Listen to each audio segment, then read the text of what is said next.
સંસારી જીવના ભાવ મરણો ટારવા કરુણા કરી સરિતા વહાવી સુદાતણી પ્રભુ વીરતે સંજીવની સોસાતી દેખી સરિતની કરુણા ભીના હૃદયે કરી મુનિકુંદ સંજીવની સમય પ્રાભત તણે ભાજન ભરી કુંદ કુંદ રચ્યું શાસ્ત્ર સાથિયા અમૃતે પુર્યમ ગ્રંથાધિરાજ તારામાં ભાવો બ્રહ્માંડ ના ભર્યા ઓ વાણી તારી પ્રશમ રસવા વિનિતરતી મુમુક્ષુને પાતી અમૃત રસ અંજલિ ભરી ભરી અનાદિની મૂર્છા વિષતણી ત્વરાથી ઉતરતી વિભાવેતી ઠંબે સ્વરૂપ ભણી દોડે પરિણતિ તો છે નિશ્ચય ગ્રંથ ભંગ સગરા વ્યવહારના ભેદવા તો પ્રજ્ઞાશિણી જ્ઞાનને ઉદયની સંદેશો છેદવા સાથી સાધકનો તુભાનો જગનો સંદેશ મહાવીરનો વિસા મો ભવ ક્લાંતના હૃદયનો તો પંથમો તીટણો સોણેટને રસની બાંધ શિથિલ થાય જાણે તને હૃદય જ્ઞાની તણા જણાય તું રૂચતા જગતની રુચિયાર શેષો તું રીઝતા સકલ જ્ઞાયક દેવ રીઝે બનાવું પાત્ર કુંદનના રત્નોના અક્ષરો લખી તથાપી કુંદ સૂત્રોના અંકાએ મૂલ્યના કદી તથાપી કાનવાણીના અંકાએ મૂલ્યના કદી નમો રેંગટાણંગ નમો સિદ્ધાણંગ નમો અયરણમ નમો વજણમ નમો લોયે સવ શ્રવણમ ચટારી મંગલમ અરિહંતા મંગલમ સિદ્ધા મંગલમ શાહુ મંગલમ કેવલી પંથો ધમો મંગલમ ચટારી લોગોટમાં અરિહંતા લોગોટમાં સિદ્ધા લોગોટમાં શાહુ લોગોટમાં કેવલી પંથો ધમો લોગોટમાં ચટારી શરણ ભોજામી અરિહંતે શરણ ભોજામી સિદ્ધે શરણ ભોજામી શાહુ શરણ ભોજામી કેવલી પંથો ધમો શરણ ભોજામી ઓમ નમો અરિહંતાણમ.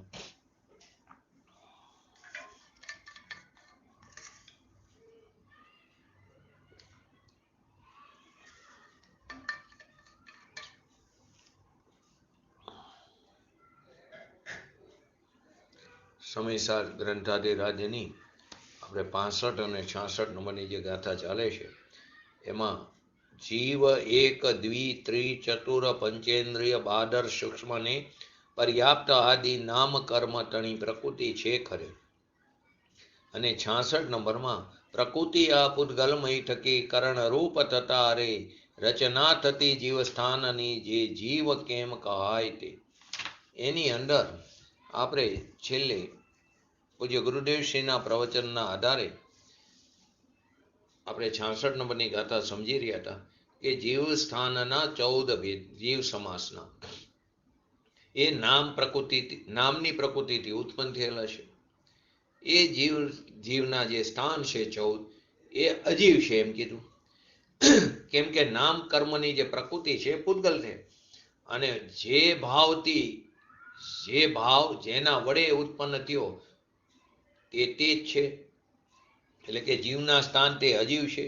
નામ કર્મની પ્રકૃતિ વડે બનેલું પર્યાપ્ત અપર્યાપ્તિ એકેન્દ્રિય બેન્દ્રિય ત્રણેન્દ્રિય ચારેન્દ્રિય પંચેન્દ્રિય આદિ જે છે એમાં સૂક્ષ્મ નિગોદ આદિ એ જે 14 ભેદ છે તે નામ કર્મથી બન્યા છે એટલે કે પૂતગલથી બન્યા છે. એટલે કે 14 ભેદ કેવા છે? અજીવ છે, જીવ નથી. જીવ સ્થાન તે જીવની. તો કે નામ કર્મની પ્રકૃતિથી બનેલા માટે નામ કર્મ કેવું છે?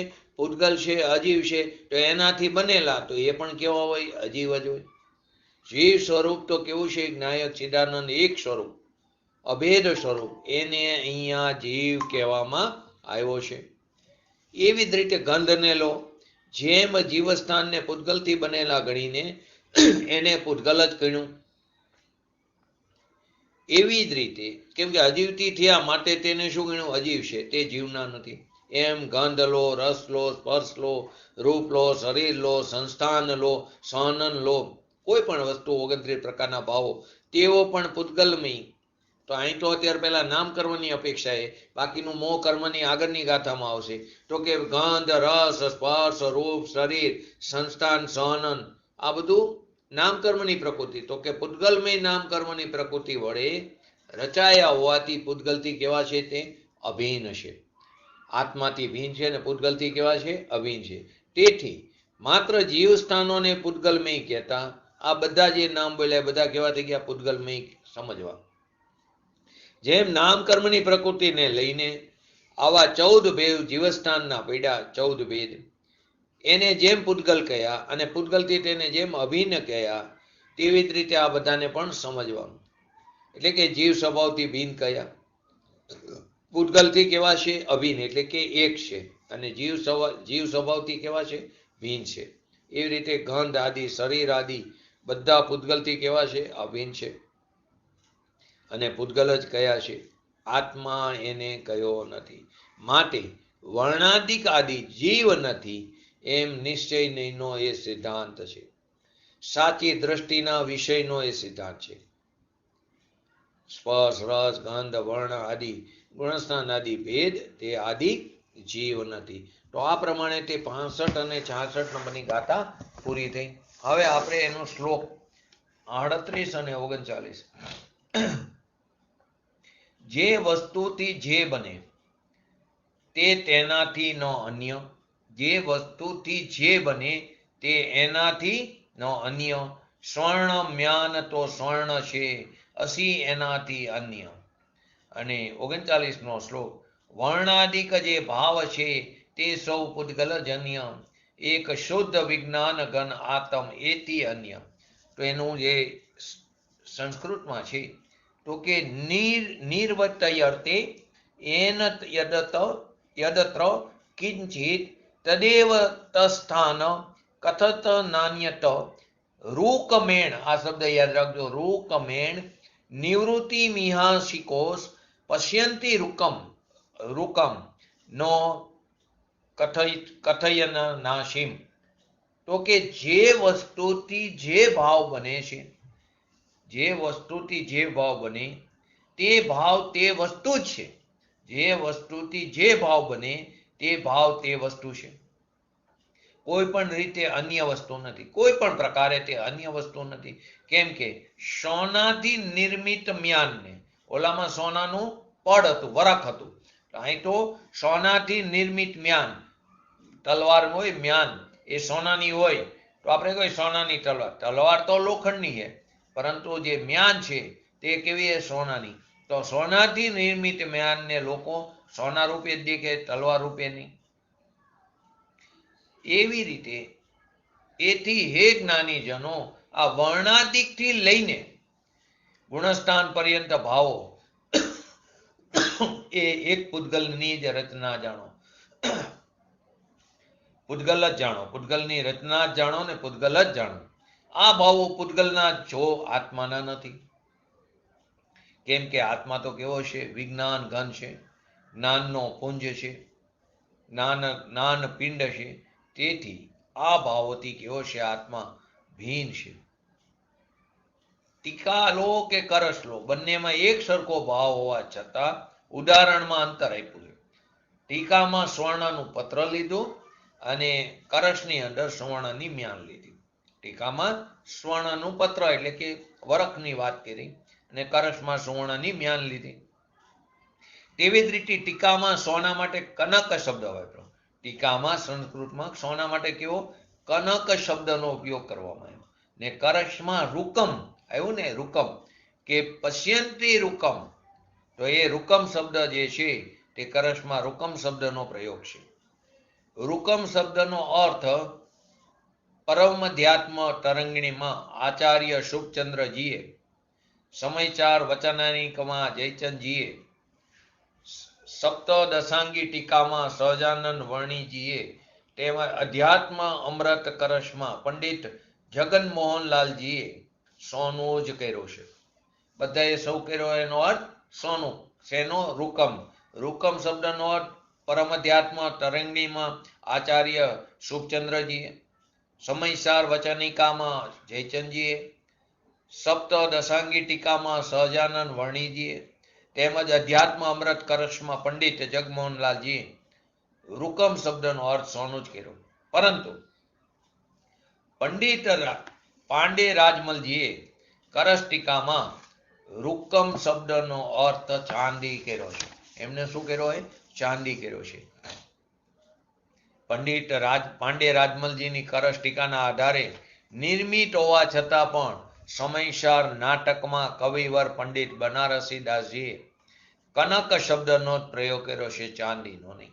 ભલે રાજમલજીની ટીકાને આધારે જ, કરશ ટીકાના આધારે જ નાટક સમયસારની રચના કરી, છતાં અહીંયા કનક શબ્દનો અર્થ શું કર્યો? સવર્ણ જ કર્યો, ચાંદીનો નહીં. અહીંયા શું છે નાટક સમયસારમાં? ખાંડો કહીએ કનક શો, કનક મ્યાન સંયોગ, ન્યારો નિરખત મ્યાન શો, લો કહે સબ લોગ, વર્ણાદિ પુદ્ગલ દશા ધરે જીવ બહુ રૂપ, વસ્તુ વિચારત કર્મ શો, ભીન એક ચિદ્રૂપ. જેમ સોનાના મ્યાનમાં મૂકેલી તલવારને સૌ લોકો સોનાની તલવાર કહે છે, પરંતુ મ્યાનથી જુદી જોતા સૌ લોકો તેને લોઢાની જ કહે છે. મ્યાનમાં મૂકી તો એ તલવારને બધા શું કહે? સોનાની કહે. પરંતુ મ્યાનથી તલવારને બહાર કાઢી તો એને શું કહે? લોઢાની જ કહે છે. એમ પૌદ્ગલિક આદિ વર્ણાદિકના સંયોગથી, એના સંયોગથી જીવ અનેક રૂપો ધારણ કરે. જીવ કેવા કરે છે? અનેક રૂપો ધારણ કરે છે. તેમ છતાં વસ્તુ સ્વરૂપનો વિચાર કરતા ભગવાન આત્મા તો કર્મોથી ભિન્ન એક ચૈતન્ય સ્વરૂપ જ તત્વ છે. પૌદ્ગલિક વર્ણાદિકના સંયોગથી જીવ અનેક રૂપ ધારણ કર્યા, પરંતુ જ્યારે વસ્તુ સ્વરૂપનો વિચાર કર્યો તો ભગવાન આત્મા તો કર્મથી કેવો છે? ભિન્ન એક ચૈતન્ય સ્વરૂપ છે. રૂકમ શબ્દનો અર્થ ચાંદી કરો કે સોનું કરો, તેનાથી મૂળ પ્રતિપાદ્યમાં કોઈ ફરક પડતો નથી. કોઈ ફરક પડતો નથી. ચાંદી કરો રૂકમનો અર્થ કે સોનું કરો, કારણ કે એ તો દ્રષ્ટાંત રૂપે મૂક્યું છે. દ્રષ્ટાંતમાં તો કોઈ અંતર છે નહીં. દ્રષ્ટાંતમાં સોનાનો અર્થ ચાંદી, એટલે રૂકમનો અર્થ સોનું કર્યો કે રૂકમનો અર્થ ચાંદી કર્યો, પરંતુ દ્રાષ્ટાંતમાં તો કાંઈ અંતર છે જ નહીં. એટલે આચાર્ય જયસિંહજીએ સ્વર્ણપત્ર અને સોનાના મ્યાનના સંદર્ભમાં આચાર્ય અમૃતચંદ્રજીની ટીકાનું અનુસરણ ન કરીને ટીકામાં સમાગત કરશનું અનુકરણ કર્યું, કે ઉદાહરણના રૂપમાં સ્વર્ણ પત્ર ન લીધું, પણ સ્વર્ણનો અસીકોષ એટલે કે મ્યાન શબ્દ લીધો. એનો અર્થ શું? એ ટૂંકમાં ઉદાહરણ ગમે તે આપ્યો હોય, પરંતુ આ ગાથામાં મૂળ વાત તો એ કીધી: વર્ણ લો, રસ લો, ગંધ લો, સ્પર્શ લો, રૂપ લો, શરીર લો, સંસ્થાન લો, સહનન લો, જીવસ્થાન લો, તે નિશ્ચયથી શિવ નથી, અજીવત છે. તે કેવા છે? નિશ્ચયથી અજીવત છે, પૂતગલ જ છે. તે બધા પૂતગલમયના પરિણામમય હોવાથી પોતાની અનુભૂતિથી કેવા છે? ભિન્ન છે. તો આ જે વાત છે તેને પૂજ્ય ગુરુદેવશ્રીના શબ્દોમાં લઈએ તો અંદર બહુ જ ખુલાસા આપ્યા છે. પૂજ્ય ગુરુદેવશ્રીએ પહેલું તો દ્રષ્ટાંતની વાત કરી, તો આત્મા તો કેવો છે? અભેદ ચૈતન્ય સ્વરૂપ છે. એને જ અહીંયા આત્મા કહેવામાં આવ્યો. અને એમાં જેટલા પ્રકૃતિના કારણે ભેદ પડ્યા, એ પ્રકૃતિ એટલે કે જે વસ્તુથી જે ભાવ બને, જે વસ્તુથી જે ભાવ બને તે ભાવ તે વસ્તુ જ છે. શું કીધું? કે એમાં જેટલા પ્રકૃતિના કારણે ભેદ પડ્યા હોય, એ પ્રકૃતિ એટલે કે જે પ્રકૃતિથી એટલે કે જે વસ્તુથી જે ભાવ બન્યો તે ભાવ તે વસ્તુ જ છે. કોઈ રીતે અન્ય વસ્તુ નથી, કોઈ પણ પ્રકારે તે અન્ય વસ્તુ નથી. કશ્યંત અન્યત, કથયંત અન્યત, કે જીવમાં 14 ભેદ પડ્યા કે ગુણસ્થાનના ભેદ પડ્યા, એ બધા જીવ નથી, અજીવથી બનેલા છે, માટે અજીવ જ છે. કોઈ રીતે જીવ નથી. તો કે અહીંયા તો વ્યવહારથી કીધા ને જરી, તો વ્યવહારથી કહેવા માત્રથી, પરંતુ યથાર્થપણે એ રીતે નથી. એકલો આત્મા અખંડ આનંદ અને શુદ્ધ ચૈતન્ય મૂર્તિ અભેદ સ્વરૂપ છે. એને આત્મા જાણો. એ સિવાયના જેટલા પણ ભેદો છે, ગુણસ્થાન આદિ, માર્ગના સ્થાન આદિ, જીવ સમાજ, એ બધા ભેદો એ વસ્તુથી નિપજેલા. તો કે શેનાથી? તો કે અજીવથી નિપજેલા છે. તો અજીવથી નિપજેલા છે તો એ અજીવ જ છે. પૂતગલથી નિપજેલા એટલે કે એ પૂતગલ જ છે. કોઈ રીતે તે અન્ય વસ્તુ નથી. વસ્તુની યથાદ્રષ્ટિએ જો તો કોઈ રીતે તે જીવ છે જ નહીં, એ અજીવ જ છે. અન્ય વસ્તુ નથી એટલે કે જીવ છે નહીં. નિશ્ચયથી જોવો તો આ વસ્તુ ચૈતન્ય મૂર્તિ, એમાં એના આ બધા પ્રકારો, એમાં આ બધા ભેદો ભાવ, એ બધા જડથી બનેલા ભાવ, તે જડ રૂપ છે. એટલે કે જે ભાવથી બન્યા તે વસ્તુ તે ભાવરૂપ છે. કોઈ રીતે અન્ય વસ્તુ નથી. એટલે કે આત્મા નથી, જીવ નથી. આત્મા તો અખંડ અભેદ ચૈતન્ય મૂર્તિ, એ આત્મા છે. એને કોઈ પણ રીતે આ વસ્તુ આની છે એમ કહેવાતી નથી. એટલે કે 29 પ્રકારના ભાવો આના છે એમ કહેવાતું નથી. અહીંયા તો આને જીવ કીધો, આને આત્મા કીધો. આ બધા ભેદો તે અજીવ છે, ને કેવી રીતે જીવ કહી શકાય? ન કહી શકાય. આનો અર્થ કીધું કે વ્યવહારે તે કહ્યું સાધારણ કથન માત્ર જાણવા માટે. વ્યવહારે કીધું તો કે સાધારણ કથન માત્ર જાણવા માટે છે. વસ્તુની રીતે જુઓ તો વસ્તુમાં આવા કોઈ પણ રીતે ભેદ છે નહીં. વસ્તુની રીતે જુઓ એટલે કે સ્વભાવ દ્રષ્ટિથી જુઓ, અભેદ દ્રષ્ટિથી જુઓ, દ્રવ્ય દ્રષ્ટિથી જુઓ, યથાર્થ દ્રષ્ટિથી જુઓ તો કોઈ રીતે આ ભેદ એમાં છે નહીં. અન્ય રીતે એટલે એમાં એવા ભેદ છે નહીં, એટલે આત્માના કહેવાતા નથી. કેવી રીતે દ્રષ્ટાંતમાં આપ્યું ને, તો કે સોનાથી બનેલા મ્યાનને લોકો સોનું જ દેખે છે. કોઈ રીતે તેને તલવાર દેખતા નથી. સોનાથી બનેલું મ્યાન, એને લોકો સોનું દેખે, તલવાર દેખતા નથી. એમ પૂતગલથી, અજીવથી, દ્રષ્ટાંતથી સિદ્ધાંત, જે એવી જ રીતે પૂતગલથી, અજીવથી બનેલા આ બધા બોલો, આ બધા ભાવો, તેને લોકો અજીવ દેખે છે, તલવાર દેખતા નથી. એટલે કે જીવ દેખતા નથી. દ્રષ્ટાંતથી સિદ્ધાંત લીધું. શું કીધું? સોનાથી બનેલા મ્યાનને લોકો સોનું દેખે છે, તેને તલવાર દેખતા નથી કોઈ રીતે. તેવી જ રીતે પૂતગલથી, અજીવથી બનેલા બધા બોલો ભાવો, તેને લોકો અજીવ જ દેખે છે, સોનું જ દેખે છે, એટલે કે અજીવ જ દેખે છે.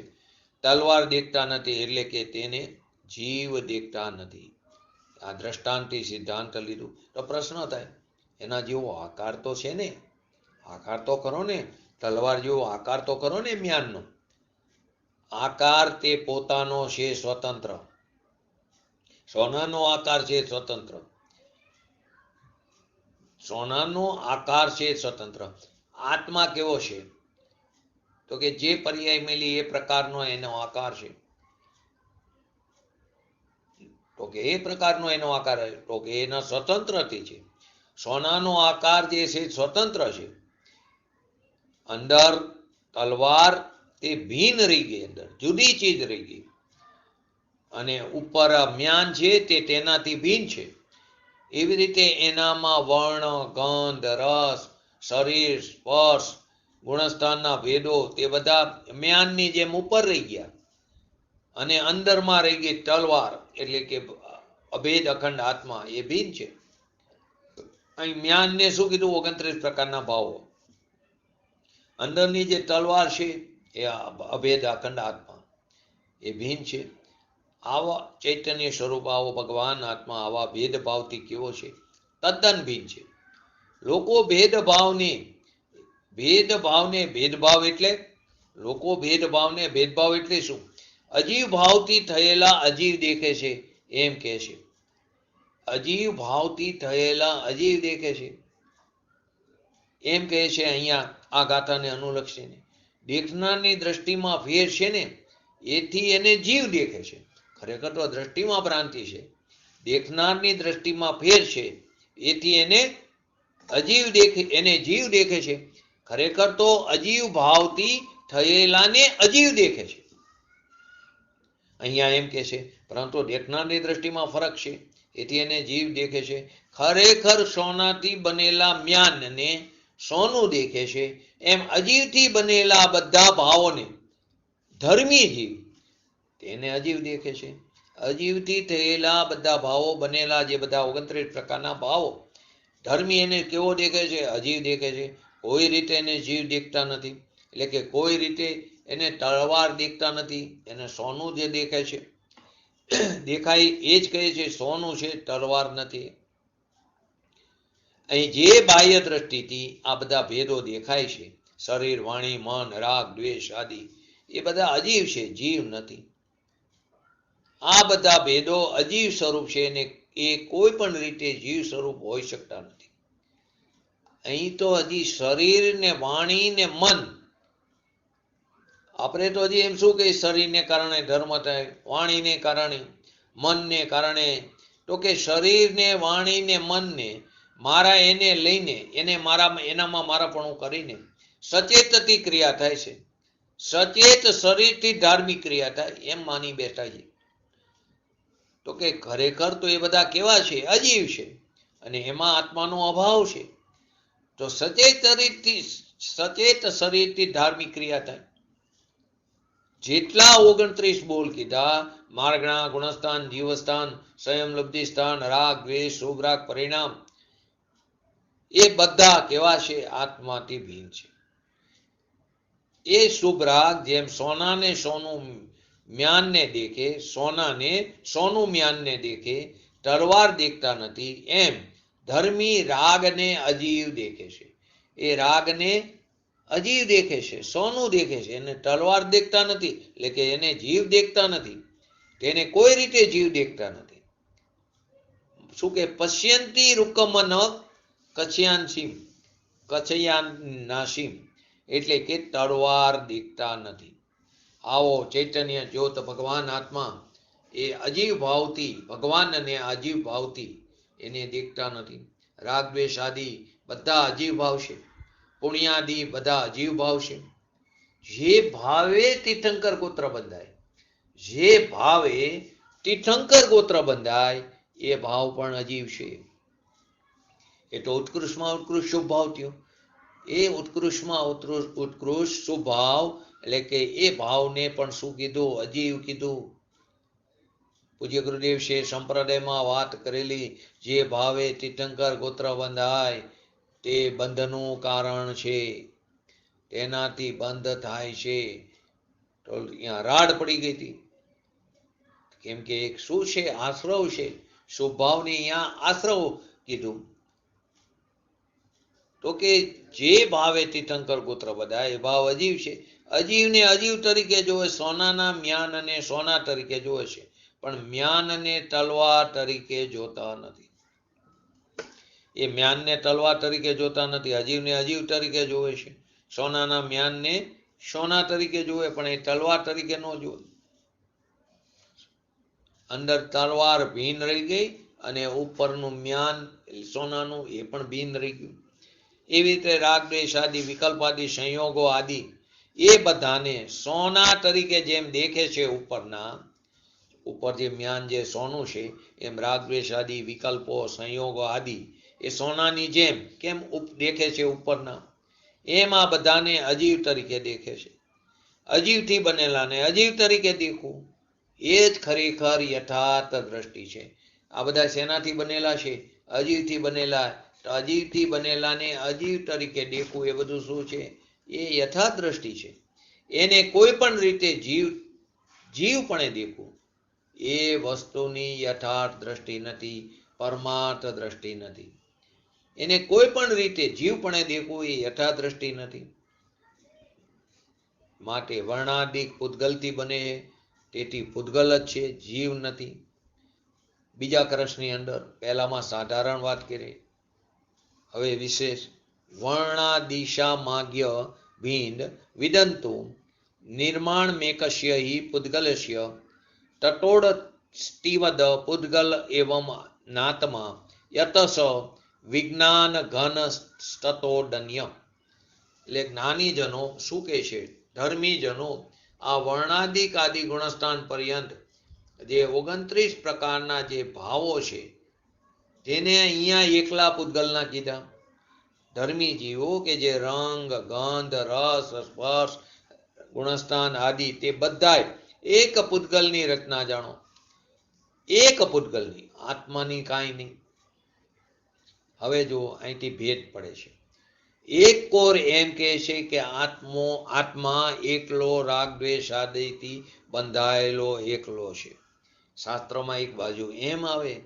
એક કોર એમ કહે કે આત્મા 3 અપેક્ષા આવશે. આત્મા એકલો રાગાદિથી બંધાયેલો એકલો છે એમ કહી એક બાજુ. એક બાજુ એમ કહે કે આ રાગ દ્વેષ આદિ બધા એકલા પૂતગલ છે, જેમ અત્યારે અહીં કહી છે એમ એ પૂતગલની રચના છે એમ જાણો. એક કોર એમ કે ત્રીજી અપેક્ષા, એક કોર એમ કે હળદર અને ખારા એ ભેગા થઈને લાલપ થાય છે, એમ જીવ અને પૂતગલ બે થઈને વિકાર થાય છે. ત્રણેય શાસ્ત્રમાં જ વાત આવે છે. ફરી વાત શું કીધું? 3 અપેક્ષા. એક કોર એમ કે આત્મા એકલો રાગ દ્વેષ આદિથી બંધાયેલો એકલો છે. એક બાજુ એમ કે આ રાગ દ્વેષ આદિ બધા એકલા પૂતગલ છે, પૂતગલની રચના છે એમ જાણો. અને ત્રીજી બાજુ એમ કે હળદર અને ખારા ભેગા થઈને લાલપ બને છે, એમ જીવ અને પૂતગલ બે થઈને વિકાર થાય છે. 3 અપેક્ષા લાગી, સમજવી જરૂરી છે.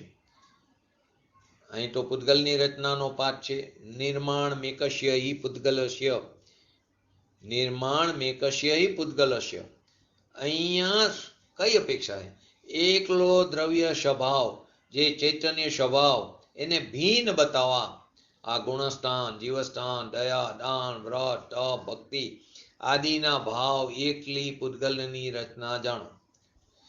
એ પૂતગલનું ઉત્પન્ન પૂતગલને લઈને થયેલું, પૂતગલને લઈને થયેલું એ ઉત્પન્ન થયેલું પૂતગલ જ છે. માટે શું કીધું? એક પૂતગલની રચના જાણો. હવે એમ કે વિકાર એકલા પૂતગલનો છે, જીવનો નથી.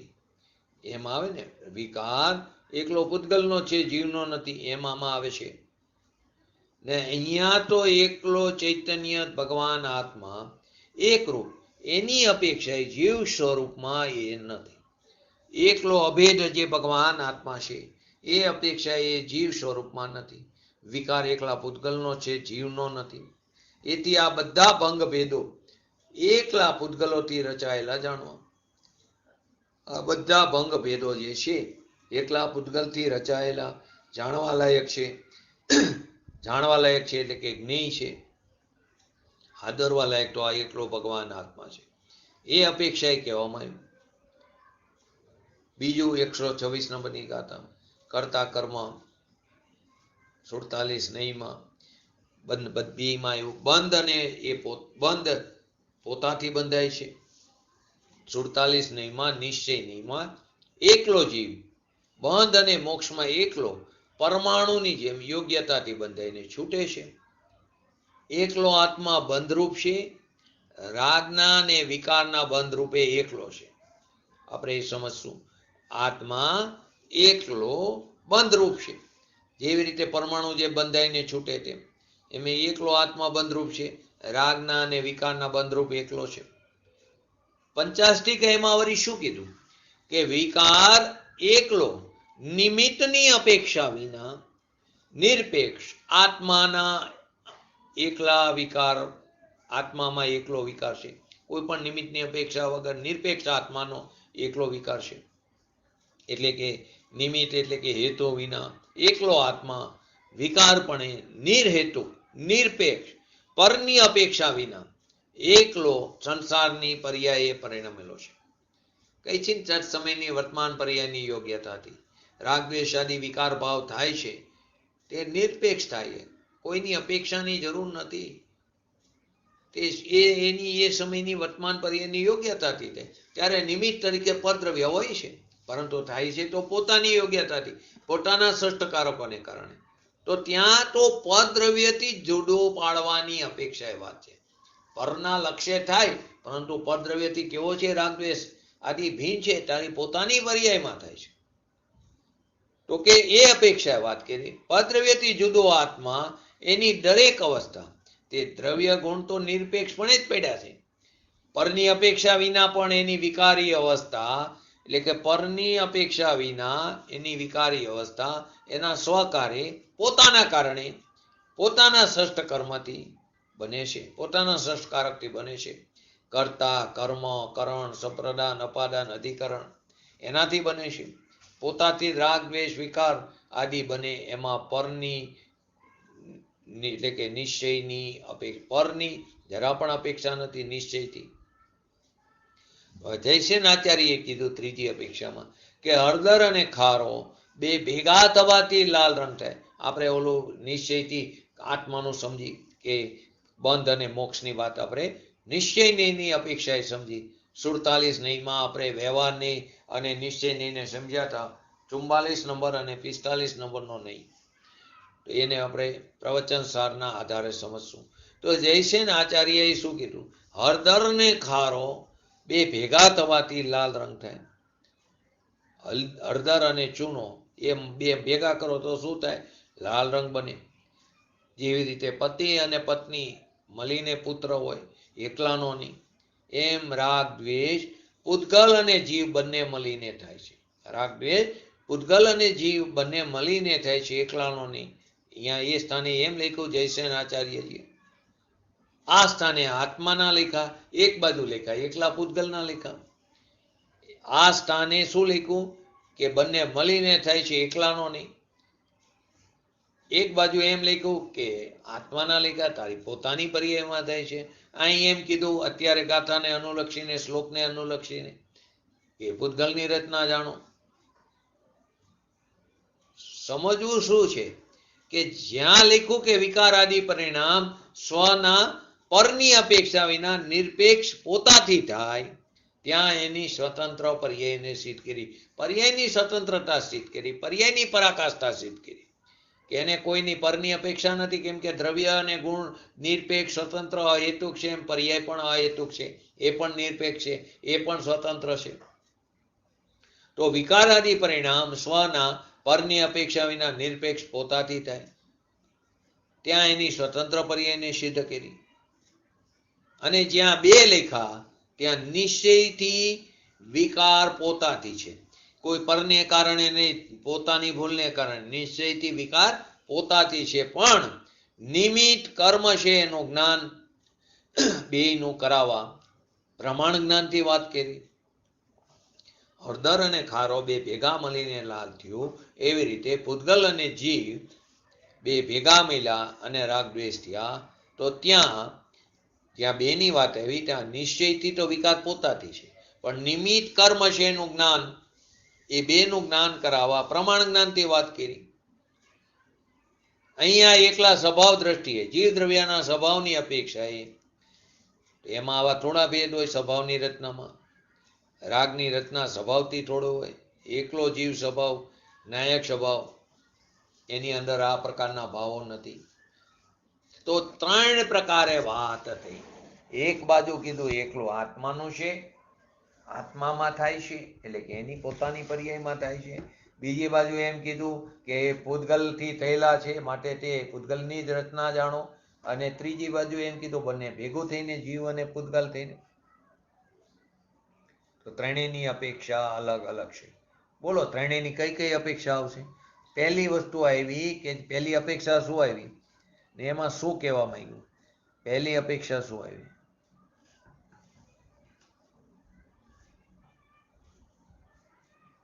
જ્યાં એમ કીધું, બોલો બોલો. હા બોલો. આપણે ક્યાંક એ શેમાં કીધું? એ કઈ અપેક્ષામાં આવ્યું?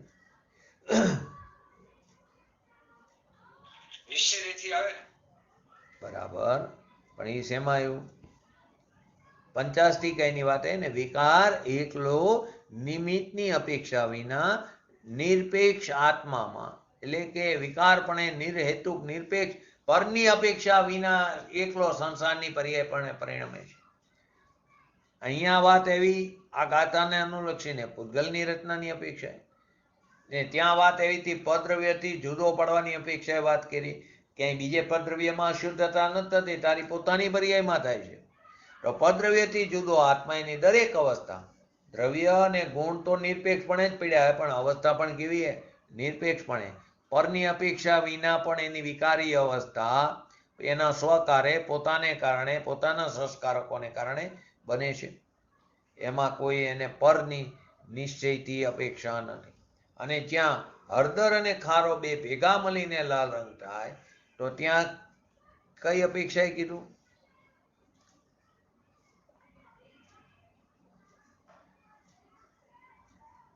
અત્યારે જ બોલ્યો, નિશ્ચયથી વિકાર પોતાથી છે, પણ નિમિત્ત કર્મ છે તેનું જ્ઞાન કરાવવા પ્રમાણ જ્ઞાનથી વાત કરી.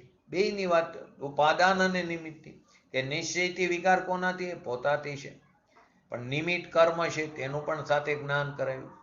એ બેનું જ્ઞાન કરાવવું એટલે કે પ્રમાણ જ્ઞાનથી વાત કરી. ને અહીં અત્યારે સ્વભાવ દ્રષ્ટિથી જો તો આ બધા પ્રકારના ભેદો પર્યાયમાં છે, પરંતુ સ્વભાવ દ્રષ્ટિથી જુઓ તો આ બધા ભેદો નથી. હવે જે વાત આવી હતી કે જે નિશ્ચય નીતિ એકલો જીવ બંધ અને મોક્ષમાં, એટલે કે પરમાણુ જેમ યોગ્યતાથી બંધાઈને છૂટે, તો આત્મા એકલો બંધરૂપ છે. એ વસ્તુને સમજી.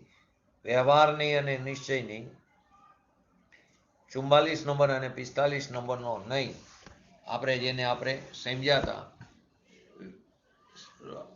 પ્રવચન સારમાં આપણે, અને નહીં ચેપ્ટરમાં, તો આત્મદ્રવ્ય વ્યવહાર નહીંથી પરમાણુ દ્રવ્યની જે આત્મદ્રવ્ય છે તે વ્યવહાર નહીંથી અન્ય પરમાણુની સાથે બંધાવાવાળા તથા તેનાથી છૂટવાવાળા પરમાણુ સમાન, પરમાણુ જેમ અન્ય પરમાણુ સાથે બંધાય અને છૂટે તેવી જ રીતે એને સમાન બંધ અને મોક્ષમાં દ્વૈતનું અનુસરણ કરવાવાળો છે.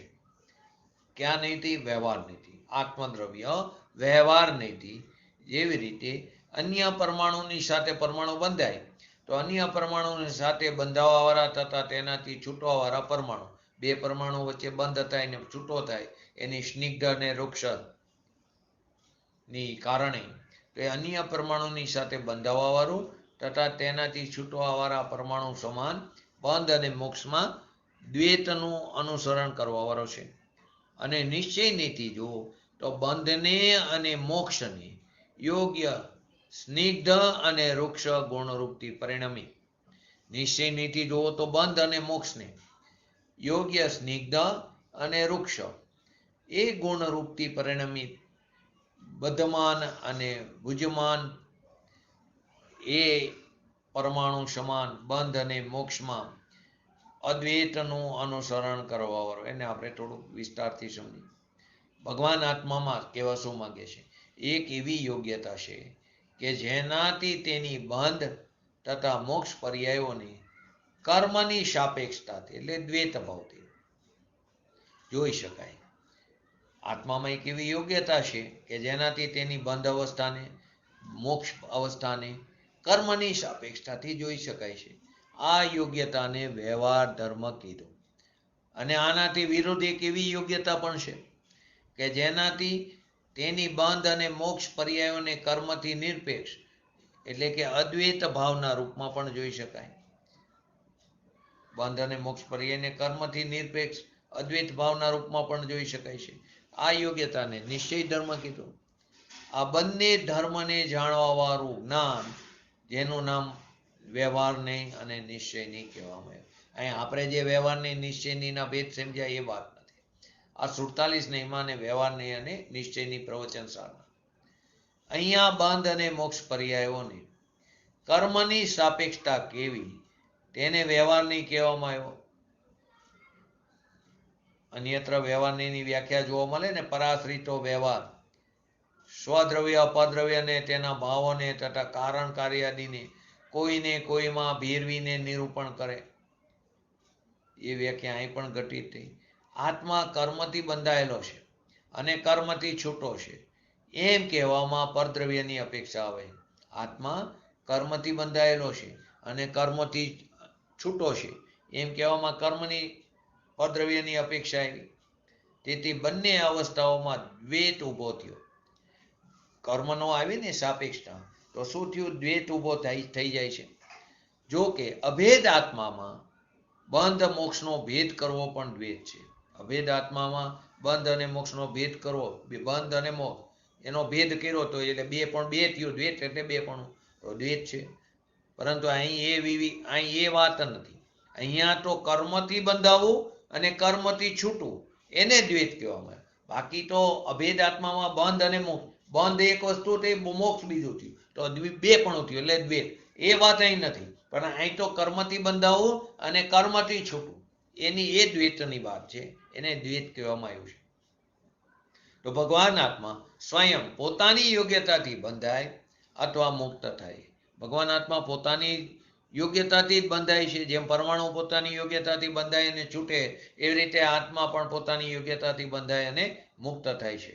પરમાણુની સ્નિગ્ધતા અને વૃક્ષતા સમાન આત્મામાં પણ બંધાવા કે છૂટવાની યોગ્યતા. જેમ પરમાણુમાં બંધાવાની ને છૂટવાની યોગ્યતા છે, તેવી જ રીતે આત્મામાં પણ યોગ્યતા છે. તેને બંધ અથવા મુક્તિમાં કર્મની અપેક્ષા નથી. બંધમાં પણ કર્મની અપેક્ષા નથી, મુક્તિમાં પણ નથી. પોતાની યોગ્યતાથી બંધાય ત્યારે પદ્રવ્ય રૂપી કર્મ એ પણ પોતાની યોગ્યતાથી, એ કર્મની પોતાની યોગ્યતાથી આત્માના પ્રદેશો સાથે બંધાય છે. કોઈ જીવે પરિણામ કર્યા માટે એ પ્રકારનું કર્મ આવ્યું એમ નથી. એ સમયે એ જ પ્રકારનું કર્મ પોતાની યોગ્યતાથી આવે. એવો નિમિત્તિક સંબંધ છે. ત્યાં નિમિત્ત કહેવાય કે જેવો ભાવ કર્યો એ પ્રકારનું દ્રવ્ય કર્મ બંધાણું. પરંતુ જેવો ભાવ કર્યો એને જ કારણે દ્રવ્ય કર્મ બંધાણું. એ નિમિત્તે બંધાણું. એ સમયે એવું જ બંધાવવાનું હતું, પરંતુ એને જ કારણે બંધાણું એમ નથી. એ સમયની કર્મની પોતાની યોગ્યતાથી બંધાણું છે. તો કે બંધ અને મોક્ષ પર્યાયોને કર્મની સાપેક્ષતાથી કીધું, તેને વ્યવહાર નહીં કીધું. જોકે અભેદ આત્મામાં બંધ અને મોક્ષનો ભેદ કરવો એને દ્વૈત કીધું, પરંતુ એ વાત અહીં નથી. ભગવાન આત્મા સ્વયં પોતાની યોગ્યતાથી બંધાય અને પોતાની યોગ્યતાથી છૂટો થાય છે. એને બંધ હતા મુક્તિમાં કર્મની અપેક્ષા નથી. આ રીતે બંધ અને મોક્ષને સ્વાધીન જોવા નિશ્ચયની છે. બંધ અને મોક્ષને સ્વાધીન જોવો એ નિશ્ચયની છે. પ્રવચન સાર ગાથા 16માં આત્માને સંસાર અથવા મુક્ત અવસ્થામાં સ્વયંભૂ કહ્યો છે. 16 નંબરની ગાથામાં આત્માને સંસાર અવસ્થા અને મુક્ત અવસ્થામાં કેવો કીધો છે? સ્વયંભૂ કીધો છે. બંધ મોક્ષમાં આત્મા સ્વાધીન છે. આ કથનમાં તેની પર્યાયોની સ્વતંત્રતાનો જયઘોષ કર્યો છે. અહીંયા દ્રષ્ટિનો વિષયભૂત જે પોતાનો ભગવાન આત્મા છે એની વાત નથી. આ વાતમાં પૂજ્ય ગુરુદેવશ્રી જે પ્રવચનો કરેલા નહીં પ્રજ્ઞાપન, એમાં એ વાતને સ્પષ્ટ કરી છે. અહીંયા જે એમ કહેવામાં આવી રહ્યું છે કે નિશ્ચયનીતિ આત્મા બંધ મોક્ષમાં અદ્વૈતનું અનુસરણ કરવા વાળો છે. તેમાં આત્માનો ત્રિકારી સ્વભાવ જે દ્રષ્ટિનો વિષય છે તે ન લેતા. અહીંયા તો બંધ અને મોક્ષ પર્યાયમાં એકલો આત્મા જ પરિણમે છે. એ રીતે એકલા આત્માની અપેક્ષાએ બંધ અને મોક્ષ પર્યાયને લક્ષમાં લેવાની વાત છે. અહીંયા જે એમ કહેવામાં આવ્યું કે નિશ્ચય નીતિ આત્મા બંધ અને મોક્ષમાં અદ્વૈતનું અનુસરણ કરવા વાળો છે, તેમાં એકલો ત્રિકારી ભગવાન આત્મા જે દ્રષ્ટિનો વિષય એની વાત નથી. અહીંયા તો બંધ મોક્ષ પર્યાયમાં એકલો આત્મા જ પરિણમે છે. એ રીતે એકલા આત્માની અપેક્ષાએ અદ્વૈત બંધ મોક્ષ પર્યાયને લક્ષમાં લેવાની વાત કરી છે. બંધ પર્યાયમાં પણ એકલો આત્મા જ પરિણમિત થાય છે અને મોક્ષ પર્યાયમાં પણ એકલો આત્મા જ પરિણમિત થાય છે. આ રીતે બંધ અને મોક્ષ પર્યાય તે કેવું છે? નિરપેક્ષ છે. માટે આત્મા બંધ અને મોક્ષમાં અદ્વૈતનું અનુસરણ કરવા વાળો છે, એવો ભગવાન આત્મામાં એક ધર્મ છે. જો કે અહીંયા બંધ અને મોક્ષ પર્યાયમાં દ્વૈત અને અદ્વૈત ધર્મને ઘટિત કર્યા, છતાં પણ જીવાદી 7 તત્વોમાં પરની સાપેક્ષતાથી દ્વૈતપણું અને પરની નિરપેક્ષતાથી અદ્વૈતપણું પણ ત્યાં ઘટિત થઈ શકે. તો આ પ્રકારે 47 જે નહીં બતાવ્યા એની અંદર પણ આ વાતને બતાવી છે. તો પૂજ્ય ગુરુદેવશ્રીએ એમના પ્રવચનોમાં આ વાતને લીધી થોડી કે 47 નહીંમાં એકલો જીવ બંધ અને મોક્ષમાં પરમાણુની જેમ યોગ્યતાથી બંધાય અને છૂટે છે. તો અહીંયા જે આપણે વાત કરી 3 પ્રકારની અપેક્ષાની, હવે આગળ સ્વ આશ્રય નિશ્ચયના 2 પ્રકાર કીધા. સ્વ આશ્રય નિશ્ચયના 2 પ્રકાર છે.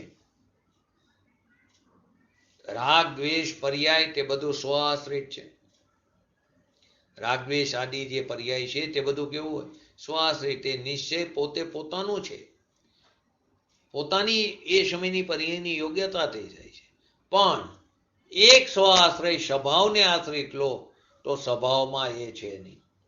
જે બીજો સ્વ આશ્રય નિશ્ચયની વાત છે એમાં પોતાના સ્વભાવને આશ્રિત તરીકે લો તો સ્વભાવમાં એ છે. અભેદની અપેક્ષાએ રાગ પર્યાય આદિ બધા ભેદ જે છે તે બધા પરમાં ગયા. 2 પ્રકારના સ્વ આશ્રય નિશ્ચય લીધા કે એક કયો લીધો, રાગ દ્વેષ આદિ જે પર્યાય છે તે બધું સ્વ આશ્રિત છે, એ નિશ્ચય પોતે પોતાનું છે, કોઈ પદ્રવ્યનું નથી. અને બીજું સ્વ આશ્રય પોતાનો ત્રિકારી ભગવાન આત્મા જેનો આશ્રિત લો તો સ્વભાવમાં આ બધા ભેદ નથી. અભેદ દ્રષ્ટિએ આ બધા ભેદ છે નહીં. તો અહીં તો કે છે નિર્માણ મેકસ્ય હિ પૂતગલસ્ય. તો અહીંયા તો અંતરદ્રષ્ટિથી જોતા એકલો ચૈતન્ય ભગવાન પૂર્ણ શુદ્ધ જોતા એ બધી રચના ભેદની એ અંતરદ્રષ્ટિના વિષયમાં આવતી નથી. ભગવાન આત્મા એની અંતરદ્રષ્ટિથી જોતા એ બધા ભેદો અંતરના આશ્રય લાયક થયા નહીં. આ બધા ભેદો આશ્રય લાયક થયા નહીં અને અંતરમાં આવતા નથી. તેથી આ અંતર સ્વભાવનો આશ્રય કરીને જોતા જીવને એ બધી રચના આ જીવની નહીં એમ સમજાઈ જાય છે. જીવને આ બધી રચના પૂતગલની જાણે છે, એ જીવની નહીં. જો કેટલા બધા પડખા પડે છે, પરંતુ આ બધા પડખા પડે તો માણસ મૂંઝાઈ જાય. ઘડીકમાં તમે આમ કહો, ઘડીકમાં આમ કહો. ખરેખર તો આ મૂંઝવણને ટાળવા માટે પડખા છે. એને ઠેકાણે જો સમજણ ન પડે તો મૂંઝવણમાં પડી જઈશે. મૂંઝવણને ટાળવા માટે પડખા છે, એને ઠેકાણે મૂંઝવણમાં નાખી દેશે. તો કે વસ્તુ સ્વરૂપ પરમાત્મા સ્વરૂપ જ પોતે છે, એની પર્યાયમાં વિકાર છે એ એનો છે. આપણી પર્યાયમાં જે રાગ દ્વેષાદી વિકાર છે એ પોતાનો છે, પોતાની હયાતીમાં છે, એની હયાતીમાં એના અસ્તિત્વમાં છે. સંસાર એની હયાતીમાં છે, એની દશામાં છે. હવે આટલી વસ્તુ સિદ્ધ કર્યા પછી હવે સંસારને ટાળવો છે કે નહીં? સંસાર એની હયાતીમાં છે, રાગ દ્વેષ એની હયાતીમાં છે, પુણ્ય પાપ આદિ શુભાશુભ ભાવ એની હયાતીમાં છે. એ સિદ્ધ કર્યું. હવે એ સિદ્ધ કરીને પ્રયોજન સી રીતે સિદ્ધ થાય? એટલું સિદ્ધ કર્યું કે રાગ તારો પુણ્ય તારો તારાથી થાય, એને કોઈ નિમિત્તની અપેક્ષા નથી નિશ્ચયથી. હવે એટલું જ જાણવાનું રહ્યું કે કોઈ પ્રયોજન સિદ્ધ કરવાનું રહ્યું. તો પ્રયોજન સિદ્ધ તો પોતાના ત્રિકારી ભગવાન આત્માનો આશ્રય લે ત્યારે એનું પ્રયોજન સિદ્ધ થાય. સમ્યક દર્શન, સમ્યક જ્ઞાન, સમ્યક ચારિત્ર રૂપી એને શાંતિ પ્રાપ્તિ થાય. એ શાંતિનું પ્રયોજન સિદ્ધ થાય. અને એ સિદ્ધ થવા માટે અંતરમાં એટલે કે સ્વભાવ ઉપર દ્રષ્ટિ દેવી, એ બધી રચના એ પોતાના સ્વભાવ ઉપર દ્રષ્ટિ દેવી અને આ બધી જે રચના છે પૂતગલમય એના ઉપર દ્રષ્ટિ ન કરવી.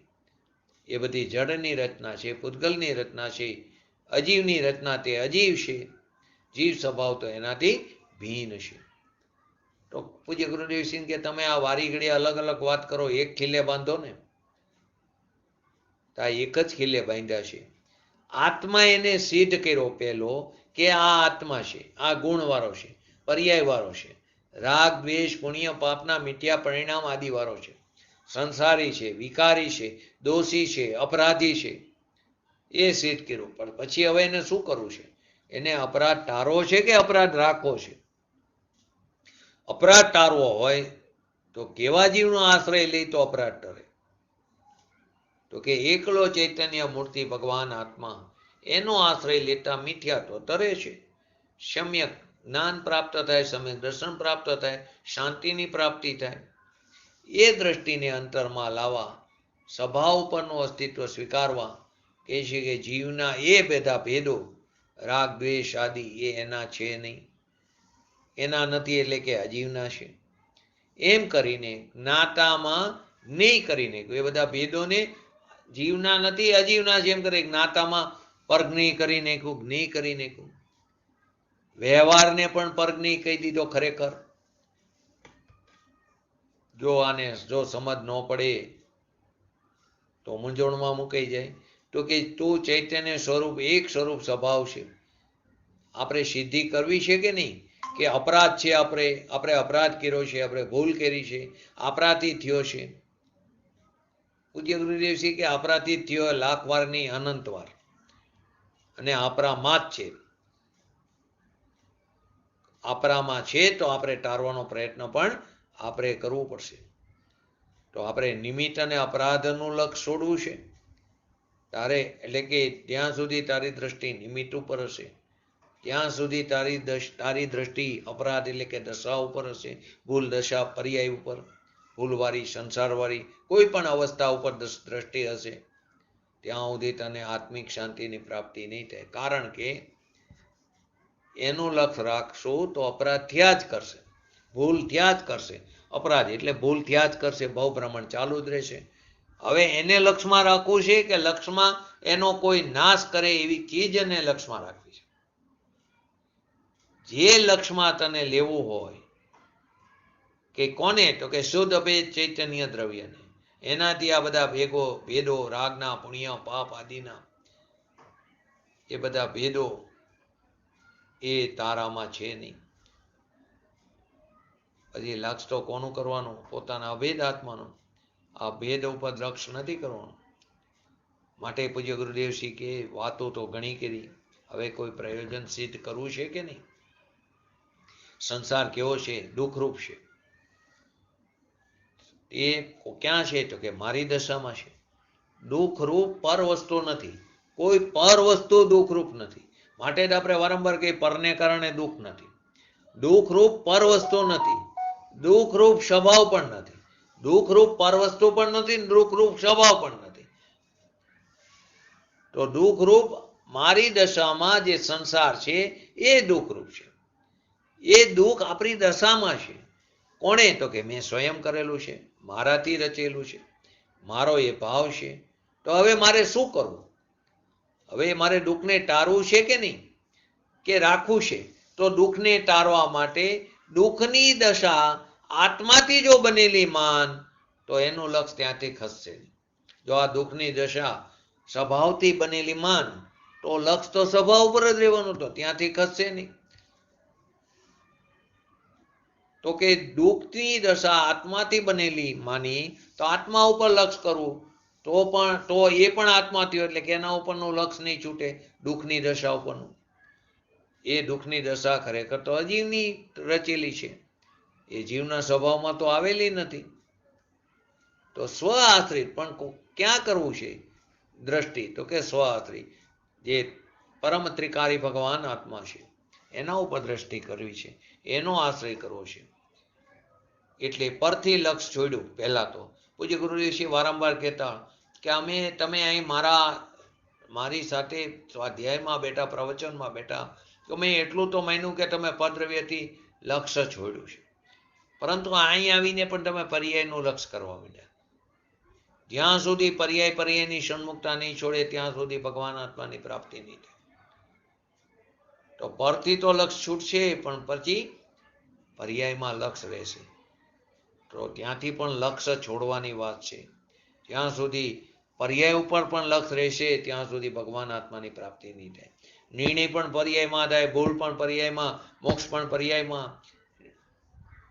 જ્ઞાન પણ એટલે કે વેદન પણ પર્યાયમાં, બધું પર્યાયમાં થાય. પણ છતાં લક્ષ ત્યાંથી વેદન કરનારી પર્યાયનું લક્ષ સમ્યક દર્શનનું એટલે કે જ્ઞાનનું વેદન કરનાર જે પર્યાય છે એનું લક્ષ પણ ત્રિકારી દ્રવ્ય ઉપર છે. પર્યાયનું લક્ષ પર્યાય ઉપર નથી. તો કે આમ લક્ષ તો પોતાના ત્રિકારી ભગવાન આત્મા ઉપર જવું જોઈએ. આચાર્ય કહેશે, અમરચંદ્ર આચાર્યની ટીકા જે 50 ટીકા એની કે પુણ્ય પાપ દયા દાન વ્રત તપ ભક્તિ આદિ આ વિકાર તારાથી તું કરે છે, પરની અપેક્ષા વિના તું નિરપેક્ષપણે કરે છે. એ અમરચંદ્ર આચાર્યની ટીકા છે. તારાથી કરે, પરની અપેક્ષા વિના નિરપેક્ષપણે કરે છે. અને અહીંયા અમરચંદ્ર આચાર્યજી શું કહે છે કે આ પૂતગલની રચના છે, તારી નહીં. બે એક જ આચાર્યના બે કથનો વિરોધ છે. બેમાં બે અમરચંદ્ર આચાર્યજીની ટીકા અને કરસ. તો કે બેમાં થોડો વિરોધ છે, અપેક્ષા જુદી છે. તો એ વખતે અલગ અપેક્ષાથી વાત કરી, અહીં આ અપેક્ષાથી વાત કરી. વસ્તુની જે સ્થિતિ છે તે રીતે જાણવામાં ને કહેવામાં આવે છે. જેમ સોનાની તલવાર, સોનાના મ્યાનમાં તલવાર જુદી છે. કોઈ રીતે તલવારને સોનાની ન કહી શકાય. મ્યાન સોનાનું કહેવાય, સોનાની તલવાર કહેવાય એ ઉપચારથી વાત છે, એ વાસ્તવિક વાત નથી. એમ આ બધા ભેદો, રાગ દ્વેષ દયા દાન પુણ્ય પાપ આદિના જીવ ભેદો એ જીવના, એ તો ઉપચારથી કથન છે, વાસ્તવિક એના નથી. એમ અહીંયા સિદ્ધ કરવું છે. વાસ્તવિક જો હોય તો એ જુદા પડે નહીં, તરે નહીં, અને મુક્તિની પ્રાપ્તિ કોઈ દિવસ થાય નહીં. માટે આ દાખલો આપ્યો છે. તો કે રાગ દ્વેષ દયા દાન વ્યવહાર વિકલ્પ જે વ્યવહાર રત્નત્રય એ બધા ઉપર ઉપર તરે છે. ભગવાન આત્માની ઉપર ઉપર તરે છે. બધા અજીવથી બનેલા છે એમ કે છે. અહીં ત્રણ વાત નીકળી. એક વાત નીકળી, એકલો આત્મા બંધને પામે 47 નહીંમાં, એકલો આ પોતે બંધને પામે જે આપણે હમણાં લીધો. 50 ટીકામાં એમ કે એકલો આત્મા વિકારપણાને પામે છે. પ્રવચન સારમાં 189 નંબરની ગાથામાં કે નિશ્ચયથી શુદ્ધ નહીંથી આત્મા વિકારનો કરતા છે અને વિકારપણે છે. અને અહીંયા શુદ્ધ નિશ્ચય નીતિ કે આત્માના સ્વભાવની અપેક્ષાએ જો તો આ બધી પૂતગલની રચના છે, સ્વભાવની છે નહીં. એની રચનામાં તો આનંદ આવવો જોઈએ. સ્વભાવ આનંદમય છે તો એની રચનામાં પણ આનંદ આવવો જોઈએ. આ ભેદ રચના તે આત્માના આનંદની નથી, એટલે કે અજીવની રચના છે, જીવની છે નહીં. પછી એમ કે તમે ઘડીકમાં આ વાત કરો, આ વાત કરો, તો પૂજ્ય ગુરુદેવશ્રી કે શાંત રાખ, શાંતિ રાખ, તારે હિત કરવું છે કે નહીં. તો હવે હિત કેવી રીતે થશે, ક્યારે થાય? કે પહેલા તું સ્વતંત્ર અપરાધ તું કરે છે એમ નક્કી કર. આ તે ભૂલ તે પોતે સ્વયં કરી છે, અને અપરાધ બીજો કરાવતો હશે તો એ કરાવ્યા જ રાખશે. તો અપરાધ ટાળવાનો નહીં રહે, તો અપરાધીને ઉપદેશ દેવાની જરૂર પણ નહીં રહે. તો એને કર્મનો ઉપદેશ દેવો જોઈએ. અહીંયા એક ફૂલચંદજી પંડિતે બહુ સરસ એક્ઝામ્પલ આપ્યું. સ્ત્રીને વસ્ત પડેલો વિષયાક્તમ. સ્ત્રીને કેવું કે હવે તું નીકળી જા, એને પરાધીન કર. કે આને કેવું કે તું એને આધીન થાય, એ છોડી દે. વિષયના અર્થીને, વિષયનો અર્થી જે લોલુપી છે એને એમ કેવું પડે કે તું છોડી દે. સ્ત્રીને ઉપદેશ દેવો કે એને તું છોડી દે. હવે કે આને દેવો કે તું છોડે ને, તારું લોલીપણું તું છોડી દે. કારણ કે અપરાધ કરનારો છે એ ગુનેગાર છે. અપરાધનું નિમિત્ત થાય એ ગુનેગાર નથી, એ તો પર વસ્તુ છે. વસ્તુના આશ્રયે અધ્યવસાય થાય, વસ્તુના આશ્રયે અધ્યવસાય ભલે થાય, પણ વસ્તુ બંધનું કારણ નથી. વસ્તુના આશ્રયે અધ્યવસાય થાય ભલે થાય, પણ વસ્તુ બંધનું કારણ નથી. એટલે કે પર વસ્તુ કોઈ બંધનું કારણ નથી. બંધનું કારણ તો આપણો અધ્યવસાય છે એમ કીધું.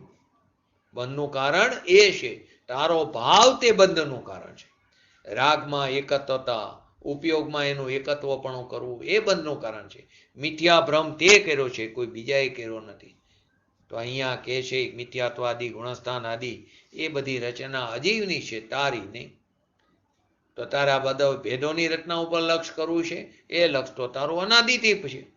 પર્યાય બુદ્ધિ તો અનાદિથી છે. તો હવે એમાં છે તો એને તારે બીજી રીતે કરવું કે એને રાખવું છે. માટે કહે છે હે જ્ઞાની જનો, સંબોધન કરીને કે વિદંતો. વિદંતોનો અર્થ કે જાણો, કોકને ઉદ્દેશીને કહે છે.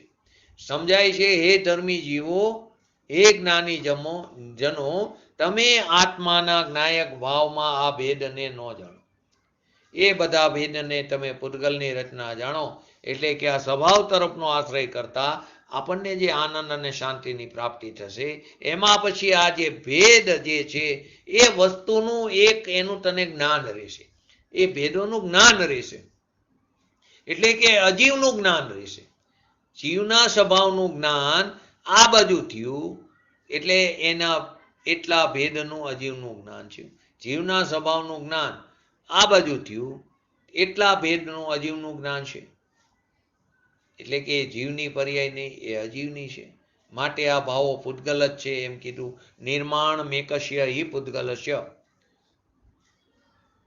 ઉદિશ્ય પૂતગલ એવમ આત્મા. એટલે ભગવાન આત્મા, એ જ્ઞાન મૂર્તિથી ભરેલો ભગવાન આત્મા કોઈ રીતે રાગદ્વેષાદીપણે નથી, વિકારપણે નથી, ભેદપણે નથી, ગુણસ્થાનપણે નથી, અજીવપણે નથી. તેનો અર્થ એ કે પરપણે નથી. વર્ણાદિ ગુણસ્થાન પર્યંત ભાવો, 14 ગુણસ્થાનની રચના, એ બધાને તું પૂતગલની રચના જાણ.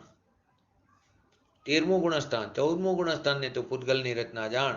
પૂરું થાય એટલે થોડુંક લઈ લઉં છું. કેમ કે ભેદ ઉપર લક્ષ્ય જતા તો રાગ થાય છે, એ જીવનો સ્વભાવ નથી. તો ચૈતન્ય મૂર્તિ ભગવાન આત્મા ઉપર દ્રષ્ટિ કરતા, એનું ભાન કરતા આ ભેદો કોઈ કામના નથી, કોઈ કામ કરતા નથી. કેમ કે એ ચૈતન્યની જાતના નથી, તે કજાત છે. તો આ રીતે ભગવાન આત્મા થોડું બાકી છે, આવતીકાલે લઈ લઈશું. તો આ રીતે આપણે ભગવાન આત્મા ઉપર દ્રષ્ટિ કરીને આ બધા પ્રકારના ભેદો તે પૂતગલની રચના છે, પૂતગલમય છે, પૂતગલની રચના છે, માટે તે પૂતગલ જ છે એમ વિચારી ચિંતન મનન મંથન કરીને સ્વભાવની દ્રષ્ટિ કરીને શીઘ્ર ને શીઘ્ર વિતરાગતા પ્રાપ્ત કરી એવી પરમ વિરલ ભાવના સાથે આજનું વ્યક્તિત્વ પૂરું કરું. જય જીવન. બોલો જીનવાણી સ્તુતિ.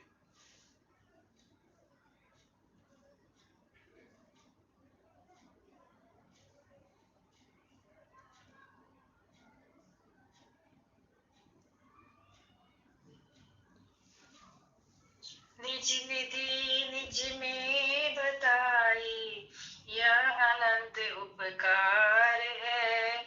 इसके लिए वाणी माँ को वंदना शत बार है, वंदना शत बार है.